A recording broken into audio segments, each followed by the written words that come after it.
A igreja é complicado, eu não toco nesse assunto num culto, isso não é assunto para culto. Eu estou ensinando aqui porque aqui nós estamos numa aula. Vocês entenderam direitinho? Por que vocês entenderam? Porque eu tive tempo de explicar. E aqui a mente de vocês já está preparada para acompanhar esse raciocínio. No culto não. No culto a pessoa vem com uma disposição mental diferente. E aí eu chego num culto, eu ensino isso aqui sobre astrologia. No culto eu não toco nem nesse assunto. No púlpito, no culto eu falo que Jesus salva, cura, batiza com o Espírito Santo e leva para o céu.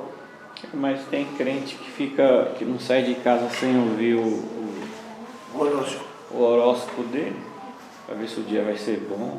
Só para ver se o dia vai ser bom. É a céu se revelando. Mas sai sem orar? Não, sai até sem orar, mas sem ouvir o horóscopo não sai não. Não, né? Passa até na banca de jornal para comprar. Então depois dessa, o jeito que tem, a gente lê Hebreus. É revelado aí, Hebreus. Depois dessa, só lendo Hebreus capítulo 2, versículo 17. Hebreus capítulo 2, versículo 17. E não esqueçam, Marco Feliciano para presidente. Ele é candidato? Não é, mas devia Eu acho que ser. ele é candidato a deputado. Não é, mas devia ser. Só deputado só. Então, Marco Feliciano para deputado. Eu já fui católica. E assim ele cuida de política e deixa teologia para quem entende. Vamos lá, Hebreus 2,17. Hebreus 2,17. Pelo que convinha que, em tudo, fosse semelhante aos irmãos, para ser misericordioso e fiel, sumo sacerdote naquilo que é de Deus, para expiar os pecados do povo. Os irmãos aí são os homens, porque ele nasceu em uma família humana, não é isso? Ele não desceu no disco voador, né? Não. Ele nasceu numa família humana. Então ele era representante dos homens. E para ser representante ele tinha que ser em tudo igual. Portanto, o bispo Apolinário estava errado quando dizia que Jesus não tinha uma mente humana. Tá? O apolinarismo foi rejeitado por alguns concílios eclesiásticos. Desde o concílio de Alexandria, em 362, até o concílio de Constantinopla, em 381. Eu vou falar uma coisa aqui, eu preciso que os irmãos me entendam bem. Eu acho que a igreja evangélica deveria ter concílios igual à igreja católica. Apesar de que ela tem alguma coisa parecida, mas não de forma tão efetiva, concílios. O que é o concílio? O concílio ele se reúne para decidir o que pode ensinar e o que não pode. Precisava ter concílio. O pessoal ensina o que quer, cada um ensina uma coisa, vira uma loucura. Vira uma loucura. Então eu sou a favor de que existissem alguns concílios. Eu ouvi um pregador, eu esqueci o nome do abençoado, eu só sei que a gente chamava ele de ACM, porque dá a sigla do nome dele da ACM. Eu não sei se é igual, se é Antônio Carlos Magalhães, é alguma coisa Carlos Magalhães. ACM, a gente chamava ele pelo nome do governador, pela sigla do nome do governador, que foi governador da Bahia, brincando, né? A gente chamava ele de ACM, brincando, e era verdade, da ACM é o nome dele. Assim, é Ayrton alguma coisa. Esse Ayrton, ele é muito estudado, estudou química, engenharia, um monte de coisa. Tem problema em estudar? Não tem problema em estudar, não. Não tem problema em estudar. Inclusive, eu recomendo que vocês assistam Adalto Lourenço. Já recomendei para o senhor, né? Assistam Adalto Lourenço. Mas faz o seguinte, quando vocês jogarem no Google Adalto Lourenço, que aparecer, vocês prestem atenção. Se ele estiver falando na igreja, ouçam, porque aí é mais tranquilo de vocês entenderem. Se ele estiver falando em uma universidade, uma coisa assim, ele vai usar um tipo de uma linguagem que talvez vocês não entendam. que ele vai usar uma linguagem muito científica. Pode tentar entender, não tem problema, pode assistir também. Mas o recomendável, o melhor é assistir quando ele fala na igreja. Adalto Lourenço. Muito bom. Muito bom. Então não tem problema ser muito estudado. Mas esse nosso irmão, eu não vou falar que ele era da Assembleia de Deus do Brás. Ele está revelando. Esse nosso irmão, ele pregou na igreja que eu congregava que a criança, quando nasce, ela chora porque ela não queria nascer, porque ela já esteve aqui. Já é? É forte esse negócio aí, é forte. Ela se entristece, professor, porque nasceu de novo aqui.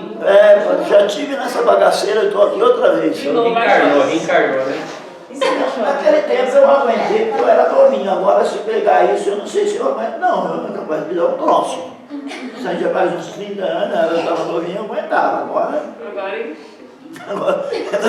não garanto que não vai acontecer alguma coisa comigo, ouvir uma coisa dessa, não. Hoje em dia a gente ouve muita coisa, né? Não, e ele era tão terrível que ele falou que ele sabia que Deus, a fórmula que Deus usou para criar o mundo. Inclusive ele lançou um livro sobre isso. É o bravo. Porque a física, a química, para quem gosta de matemática, você sabe que física e química têm as suas fórmulas, né? Ele disse que ele conhecia a fórmula, inclusive no livro dele ele fala, ele cita a fórmula que Deus usou para criar o mundo. E ele falou tanta coisa que os irmãos começaram a achar ruim. Até que chegou uma hora que o Brás se tocou e deu um basta. Deu um basta. Excluiu o concílio de doutrina, porque é que o pessoal não usa. O Belém, o Ministério do Brás tem concílio de doutrina, né? Concílio ou conselho, não sei como é que fala, acho que é conselho de doutrina. Concílio é na Igreja Católica. O pastor Vicente mesmo, diretor da Faculdade de Betel, ele fez parte do Conselho de Doutrina das Assembleias de Deus, que é o que determina o que pode ser ensinado e o que não pode. Ele, durante muitos anos, ele foi do Conselho de Doutrina das Assembleias de Deus. Um homem de um conhecimento do Novo Testamento que tem poucos iguais, né? Então, eu acho que deveria ter Conselho de Doutrina para ver se esse pessoal para de falar tanta bobagem, porque está demais. Está demais. E naquela época tinha, o apolinarismo foi rejeitado por alguns concílios eclesiásticos, desde o concílio de Alexandria, em 362, até o concílio de Constantinopla, em 381. Então, de 362 até 381, houveram vários concílios, e todos eles condenaram essa doutrina de Apolinário, que ficou conhecido como apolinarismo, foi condenado em todos esses concílios. Bom, isso que vocês estão estudando hoje, isso é a história da igreja, tá? Na faculdade, isso é estudado em uma matéria chamada História da Igreja. Por falar em faculdade, eu peço que vocês olhem por mim, porque eu estou pretendendo fazer uma especialização no Novo Testamento. Né? Eu tenho uma em teologia sistemática, mas não é a mesma coisa. Eu estou pretendendo fazer uma em Novo Testamento. Eu estou novo ainda, né? Mas dá para fazer. Se eu levar aí eu estou com 58, se eu levar uns 4 anos fazendo isso, 62... Já está aposentado já. Se eu estou aposentado? Quando terminar a faculdade. 58 por mais 4, 62, né? Não, meu queridinho, não vai ter esse negócio não, sabe por quê? Porque eu aprendi com Paulo, combati o bom combate, encerrei a carreira e guardei a fé. Para mim só resta agora a coroa da justiça que o grande rei me dará naquele dia, não somente a mim, mas a todos quando amam a sua vida. Então eu não vou me aposentar. Enquanto o Tico e o Teco estiver funcionando, eu vou estar estudando. ele me fez lembrar uma coisa que aconteceu comigo essa semana. Eu estava estudando em casa, e aí de repente esse versículo penetrou na minha mente, no meu coração, e eu parei de estudar e comecei a olhar para a tela e falar: combati o bom combate, serrei a carreira, guardei a fé. Combati o bom combate, serrei a carreira, guardei a fé. Combati o bom combate. Aí fez um barulho lá no portão, eu fui pelo quintal ver o que era. Combati o bom combate, serrei a carreira, guardei a fé. Aí fui no mercado, falei para a moça do caixa: combati o bom combate, serrei a carreira, guardei a fé. E estou agora, e estou assim, inclusive eu vou falar para vocês também: combati o bom combate, serrei a carreira, guardei a fé. Marcelo, não vai acontecer isso não vou me aposentar não vou combater o bom. Aposentar de pegar, eu vou aposentar. A grana? É. A grana eu vou tentar. Vou tentar, se o Bolsonaro pagar. Paga. Apesar de que eu estou achando que o Bolsonaro não vai pagar mais nada não, porque quem vai ganhar vai ser o Lula. Porque é o que a igreja... Eu já pensei a bobagem, eu vou falar. Já pensei nisso. Já pensei. Porque é o que a igreja brasileira está precisando de um presidente igual o Lula. Que é para ver se os crentes saem do casulo. Porque a gente está... Sabe como é que a igreja brasileira está? Inclusive eu, deitada numa rede cantando assim, ó: eu quero trabalhar para o meu Senhor. E a rede falando assim: levando a palavra com amor, vem comigo. Quero eu cantar e orar, e ocupar o quero o Senhor, aleluia, trabalhar e orar. E a redinha balança. Senhor,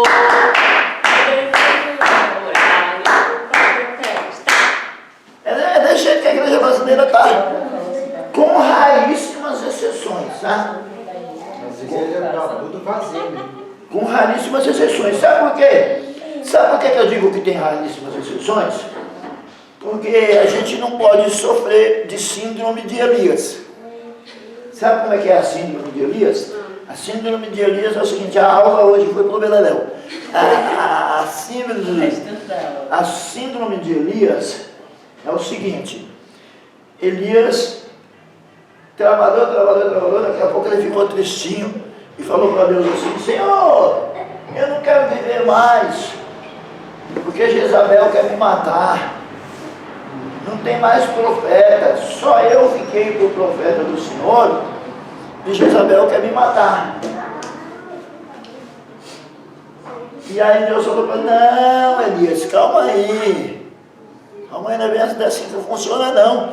Tem 7.000 bocas que não beijaram Baal e 7.000 joelhos que não se dobraram perante ele. Então eu falo que a igreja brasileira está em crise porque dá para ver que está mesmo. Já foi muito mais missionária do que é hoje.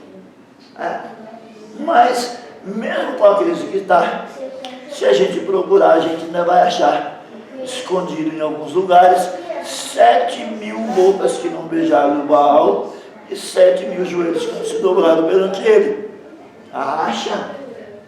Eu que leciono teologia, eu conheço aí vários jovens, eu poderia citar alguns nomes. Conheço os jovens que entregaram as suas vidas à missão, à pregação do Evangelho, ao ensino da palavra de Deus. Então tem ainda, tem muito crente, tem um remanescente. Deus não fica sem remanescente. Deus não fica sem remanescente. Teve o dilúvio, Deus guardou um remanescente. Sodoma e Gomorra foi destruído, Deus guardou um remanescente. E Deus tem um remanescente. Pois bem,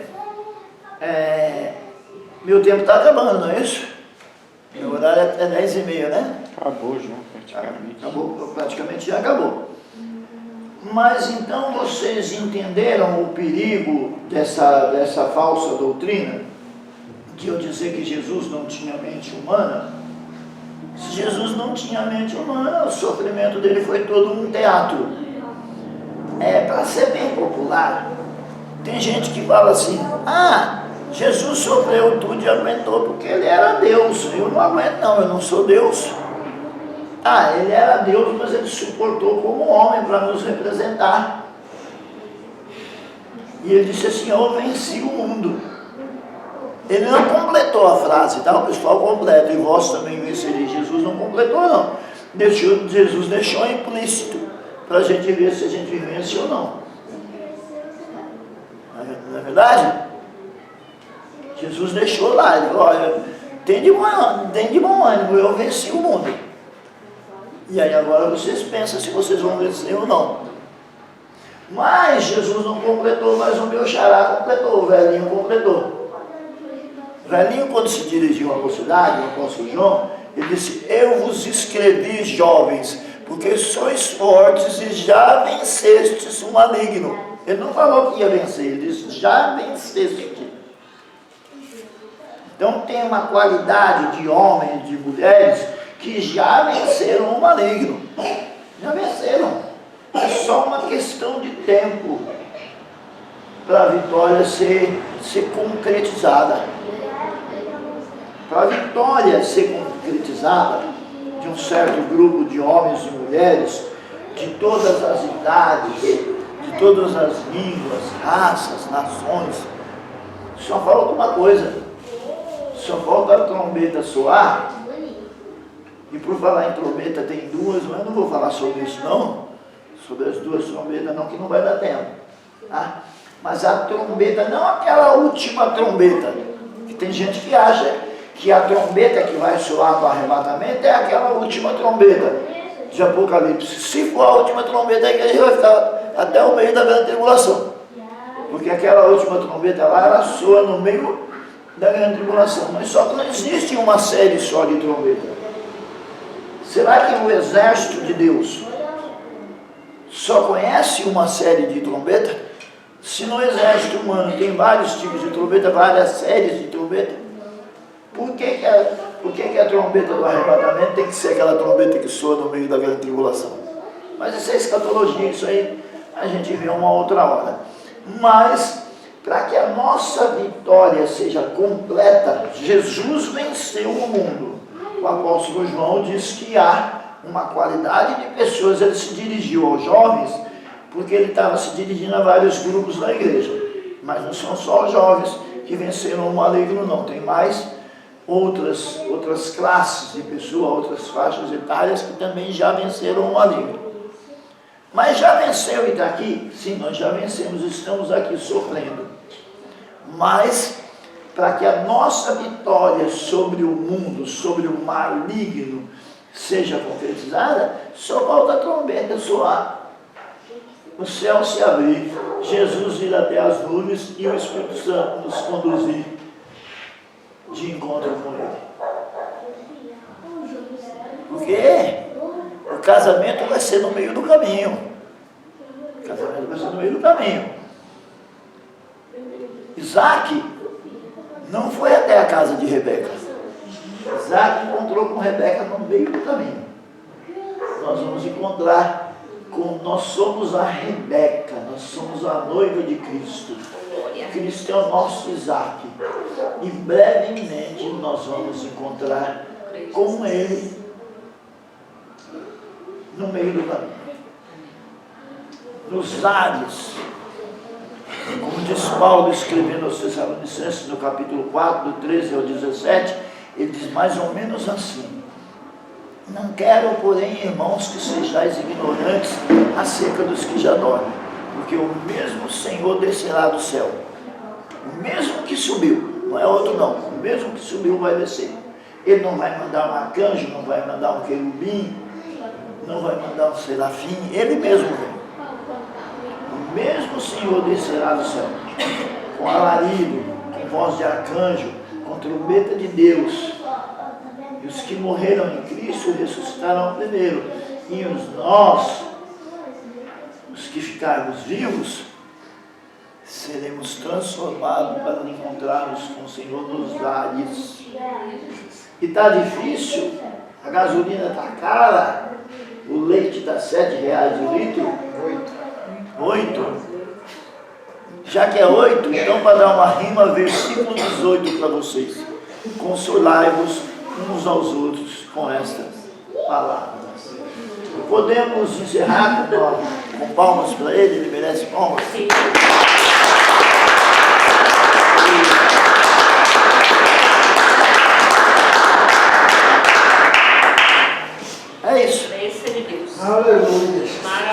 pode orar, pastor? Então nós vamos Amém. embora? Amém. Ore, por favor. Nosso Deus, nosso Pai, te agradecemos por esta aula, Senhor, pelas palavras que nos foi dito, Meu Deus, em Senhor. nome de Jesus. Pai, em nome do Senhor Pai, Jesus, Deus, Deus nos glorioso. fortalece, Pai, Senhor, a cada nos dia abençoe. mais, nos fortalece os nossos pés na caminhada, Oh, Pai as eterno. nossas mãos no Deus, trabalho, Senhor. Deus, toma tudo nas tuas mãos, Senhor. Toma a nossa casa, nossa família e nos abençoa nesse dia, Senhor. Em nome de Jesus. Amém. Marquem um slide que nós paramos.